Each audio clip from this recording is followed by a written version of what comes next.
नमस्कार, ओम study life में आपका स्वागत है। आज के इस वीडियो में हम 8th ग्रेड अभ्यास पुस्तिका में कक्षा 8वीं में विज्ञान में अध्याय 2 सूक्ष्मजीव मित्र एवं शत्रु के प्रश्नों को हल करेंगे। तो आइए वीडियो को शुरू करते हैं। इससे पहले अगर आप चैनल पर नए हो तो चैनल को सब्सक्राइब कर लें, जिससे कि आगे की वीडियो की सूचना आप तक पहुँच सके। बच्चों अपने घर में निम्नलिखित घटना देखी होगी। देखिए घटना, हाँ या नहीं। रंग कैसा था? ब्रेड रोटी पर फफूंद, हाँ देखिए सफ़ेद रंग था। जूते पर फफूंद, नहीं।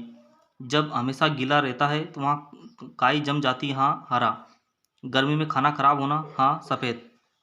ये क्या है? सूक्ष्मजीव है। अपने विचार लिखो, इन्हें आंखों से नहीं देख सकते हैं। निम्न में से बॉक्स में लिखो। जीवाणु, पैरामीशियम, शैवाल, कवक, प्रोटोजोआ, यीस्ट, स्प्लेस्टोमाइसिन। तो सूक्ष्मजीव हैं जीवाणु, कवक, प्रोटोजोआ, शैवाल। बॉक्स में लिखने के पश्चात जो शब्द शेष रह गए उन्हें लिखे। पैरामीशियम, यीस्ट, स्ट्रेप्टोमार्सिन, ये विषाणु वायरस है। आगे देखेंगे हम। प्रश्न 1, दिए गए शब्दों में से चुनकर रिक्त स्थान की पूर्ति कीजिए। जुकाम, फ्लू एवं खांसी अधिकतर विषाणु द्वारा होते हैं। दूध को पाशुरीकृत करने के लिए 70 डिग्री सेल्सियस ताप पर 15 से 30 सेकंड के लिए गर्म करते हैं। इस तीव्रता से जनन करके शोषण के दौरान CO2 उत्पादित करते हैं। सूक्ष्मजीवों को मुख्यतः जीवाणु, कवक, प्रोटोजोआ तथा शैवाल वर्ग में बांटा गया है। डेंगू के वायरस का वाहक मादा एडिस मच्छर है। प्रश्न 2, सही विकल्प के आगे राइट का चिन्ह लगाएं, टिक करना है हमें। एक बर्तन में मैदा, थोड़ी सी चीनी, एक चुटकी यीस्ट पाउडर मिलाकर गूंथ ले। 2 घंटे पश्चात यीस्ट के जनन व शोषण के कारण आटा फूल जाता है। Option B. एड्स किसी संक्रमित व्यक्ति से दूसरे स्वस्थ व्यक्ति में किसके जरिए फैल जाता है? पीड़ित के द्वारा रक्तदान से। जेम, जेली एवं स्क्वैश का परीक्षण किया जाता है चीनी द्वारा। Option A. नाइट्रोजन चक्र के दौरान वायुमंडल में नाइट्रोजन की मात्रा स्थिर रहती है। Option C. चिकन पॉक्स का रोग कारक सूक्ष्मजीव है विषाणु। Option B. आगे देखेंगे हम। पहली को डॉक्टर ने खून की जांच कर मलेरिया से ग्रसित बताया, जिसका कारण है मादा एनीफिलीज मच्छर। अति लघु उत्तरी। प्रश्न 3, जंतुओं तथा पौधों में सूक्ष्मजीव द्वारा होने वाले दो रोगों के नाम लिखिए। रोगों के नाम है जंतुओं में क्षय रोग, मलेरिया। पौधों में नींबू, कैंकर, गेहूं की रस्ट। चित्र में दिए गए सूक्ष्मजीव का क्या नाम है? अमीबा। यह सूक्ष्मजीव किस वर्ग में आता है? प्रोटोजोआ। तीसरा, इस वर्ग द्वारा होने वाले किस रोग का नाम लिखिए? मलेरिया, पेचिस, टाइफाइड। प्रश्न 5 है, पहली ने दही जमाने के लिए गुनगुने दूध में कुछ दही मिलाकर उसे रेफ्रिजरेटर में रख दिया। अगले दिन उसने देखा दही नहीं जमा। दही ना जमने का क्या कारण है? क्योंकि रेफ्रिजरेटर में कम ताप पर सूक्ष्मजीव की वृद्धि रुक जाती है। अगला प्रश्न देखेंगे हम। प्रतिजैविक एंटीबायोटिक से क्या समझते हैं? सामान्य रूप से उपयोग में आने वाली कोई 2 प्रतिजैविक के नाम लिखिए। प्रतिजैविक, ये बीमारी पैदा करने वाले सूक्ष्मजीव को नष्ट कर देती हैं अथवा उनकी वृद्धि को रोक देती हैं। एक नंबर पे स्ट्रेप्टोमाइसिन और टेट्रासाइक्लिन। प्रश्न 7 है, किस रोग से संक्रमित व्यक्ति से स्वस्थ व्यक्ति में रोग का संचरण किस प्रकार से होता है तथा यहाँ किस प्रकार के रोग कहलाते हैं? सूक्ष्म जीवों द्वारा होने वाले ऐसे रोग जो एक संक्रमित व्यक्ति से स्वस्थ व्यक्ति में वायु, जल, भोजन द्वारा फैलते हैं, संचरणी रोग कहलाते हैं। उदाहरण हैजा, सर्दी, जुकाम। प्रश्न 8 है, वैक्सीन टीका किस प्रकार कार्य करती है? बहुत इंपॉर्टेंट प्रश्न है। जब रोगजनक सूक्ष्मजीव हमारे शरीर में प्रवेश करते हैं तो उनसे लड़ने के लिए हमारा शरीर प्रतिरक्षी उत्पन्न करता है और शरीर को यहाँ बताता है कि यदि वही सूक्ष्मजीव पुनः आपके शरीर में प्रवेश करे तो कैसे लड़ा जाए। प्रश्न 9, पाश्चुरीकरण से आप क्या समझते हैं? इस प्रकार की खोज किस वैज्ञानिक ने की थी? दूध को 70 डिग्री सेल्सियस पर 15 से 30 सेकंड के लिए गर्म करते हैं, फिर एकाएक ठंडा कर उसका भंडारण कर लेते हैं। ऐसा करने से सूक्ष्म जीवों की वृद्धि रुक जाती है। इस प्रकार की खोज लुई पाश्चर नामक वैज्ञानिक ने की थी। अगला प्रश्न देखेंगे हम। प्रश्न 10, पहली ने कुछ आम खरीदे परंतु कई दिनों तक वहाँ उन्हें नहीं खा पाई। बाद में उसने देखा कि वे सड़ गए हैं, परंतु वह जानती है कि उसकी दादी द्वारा बनाया गया आम का अचार काफ़ी समय तक संदूषित नहीं होता है। निम्न प्रश्नों के उत्तर दीजिए। आम का अचार काफ़ी समय तक संदूषित क्यों नहीं होता? अचार में नमक के उपयोग के से आम का अचार लंबे समय तक संदूषित नहीं होता है।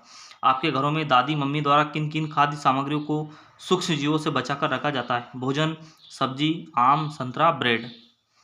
चीनी के उपयोग द्वारा किन किन खाद्य पदार्थों को लंबे समय तक सुरक्षित रखा जाता है? जैम, जेली एवं रक्वेश का परीक्षण चीनी द्वारा किया जाता है। प्रश्न 11 है, हमें बिना ढके भोजन को खाने से क्यों बचना चाहिए? सूक्ष्म जीवों द्वारा संदूषित भोजन करने से खाद्य विषाक्तन हो सकता है। हमारे भोजन में उत्पन्न होने वाले सूक्ष्म जीव कभी कभी विषैले पदार्थ उत्पन्न करते हैं या भोजन को विषाक्त बना देते हैं, जिसके सेवन से व्यक्ति भयंकर रूप से वियोगी हो सकता है, मृत्यु भी हो सकती है। अतः यहाँ आवश्यक है कि हम भोजन को संदूषित होने से बचाएं। प्रश्न 12, पौधों में सूक्ष्म जीव द्वारा होने वाले कुछ सामान्य रोगों के नाम तथा उनका संचरण का तरीका लिखिए। तो पादप रोग, सूक्ष्म जीव, संचरण का तरीका, नींबू कैंकर, जीवाणु और वायु, गेहूं की रस्ट, कवक, वायु एवं बीज, भिंडी की पीत, वायरस, कीट। प्रश्न 13, नाइट्रोजन चक्र का आरेख प्रदर्शित कीजिए। तो यहाँ पर नाइट्रोजन चक्र का आप चित्र बनाना पृष्ठ क्रमांक 27 पे है, ठीक है। प्रश्न नंबर 14 देखें, मनुष्य में सूक्ष्म जीव द्वारा होने वाले सामान्य रोग, उनके रोगजनक सूक्ष्म जीव द्वारा रोग से बचाव के उपाय को तालिकाबद्ध कीजिए। यहाँ पर तालिका बनाएंगे हम। यहाँ मानव रोग, रोग कारक सूक्ष्म जीव, संचरण का तरीका, बचाव के उपयोग। 6 रोग, जीवाणु, वायु, खसरा, वायरस, वायु, चिकनपॉक्स वायरस वायु के सीधे संपर्क से, पोलियो वायरस है, और वायु जल से। बचाव के उपयोग, बचाव के उपाय, रोगी व्यक्ति को पूरी तरह से अन्य व्यक्तियों से अलग रखना, रोगी की व्यक्तिगत वस्तुओं को अलग रखना, उचित समय पर टीकाकरण करवाना, ठीक है। फिर हैजा, टाइफाइड, ये जीवाणु है, दोनों जल और भोजन से एक दूसरे को फैलते हैं। व्यक्तिगत स्वच्छता एवं अच्छी आदत को अपनाना। हेपेटाइटिस ए, वायरस, जल, उबले हुए पेयजल का उपयोग या टीकाकरण। अगला प्रश्न देखेंगे, प्रोजेक्ट 1, 2 गमले लेकर प्रत्येक को मिट्टी से आधा भर दीजिए। इन्हें ए एवं बी चिन्हित कीजिए। ए गमले में पौधों का कचरा तथा जंतु अपशिष्ट भर दीजिए तथा गमले बी में पॉलीथीन की थैली, कांच की खाली बोतल तथा प्लास्टिक के टूटे खिलौने भर दीजिए। 3 से 4 सप्ताह तक बाद इनका परीक्षण कर निम्न प्रश्नों के उत्तर दीजिए। क्या आपको दोनों गमलों की वस्तु में अंतर दिखाई देता है? हाँ, गमले ए एवं गमले बी की वस्तु में अंतर दिखाई देता है। दोनों गमलों में से किस गमले की सामग्री का अपघटन हो गया है? गमले ए की सामग्री का अपघटन हो गया है। सामग्री के अपघटन का क्या कारण है? अपघटन एक प्रकार की क्रिया है जिसमें तत्व अलग अलग सूक्ष्म भागों में विभाजित हो जाते हैं। चौथा, जिस गमले की सामग्री का अपघटन नहीं हुआ उसके क्या क्या कारण हो सकते हैं? वस्तु या तत्व अलग अलग सूक्ष्म भागों में विभाजित नहीं हुए, वस्तुएं सड़ी गली नहीं है। जिस गमले की सामग्री का अपघटन हो गया उसके क्या उपाय, क्या उपयोग हैं? अपघटन की क्रिया से मृदा में हमिफिकेशन, हुमस का निर्माण तथा खनिजीकरण होता है एवं भूमि की उर्वरक शक्ति बढ़ती है। प्रोजेक्ट 2, आप अपने दैनिक जीवन में जिन डिब्बा बंद या पैकेट बंद भोज्य पदार्थ का उपयोग करते हैं उन सामग्रियों के पैकेट का सूक्ष्म अवलोकन कर निम्न तालिका को पूर्ण कीजिए। जैसे चिप्स, पैकेट के निर्माण की दिनांक है और पैकेट समाप्ति की दिनांक। भोज्य पदार्थों में उपयोग संगठनों के नाम, वसा, नाइट्रोजन और नाइट्रोजन। इसी प्रकार मैगी का, तेल का, आटा का और हायर फिक्स का, ठीक है। इस प्रकार आपको तालिका बनानी है। इधर यहाँ पर बेंजाइन एसिड, अपनी मम्मी दादी से पूछकर पता लगाए कि वे घर में किन 2 भोज्य पदार्थों को लंबे समय तक संग्रहित करती हैं। भोज्य पदार्थ चावल और दाल। इन भोज्य पदार्थों को संग्रहित करने के लिए वे कौन कौन से तरीके अपनाती हैं? सूखे नमी रहित डिब्बों में बंद करना, धूप सुखाना। भोज्य सामग्री के अलावा भी घर में ऐसी कोई वस्तु भी है जिनको सुरक्षित रखने के लिए कोई उपाय किए जाते हैं? यदि हो तो सूचीबद्ध कीजिए। दाल बड़ी, पापड़, चिप्स, आलू, प्याज, बेसन।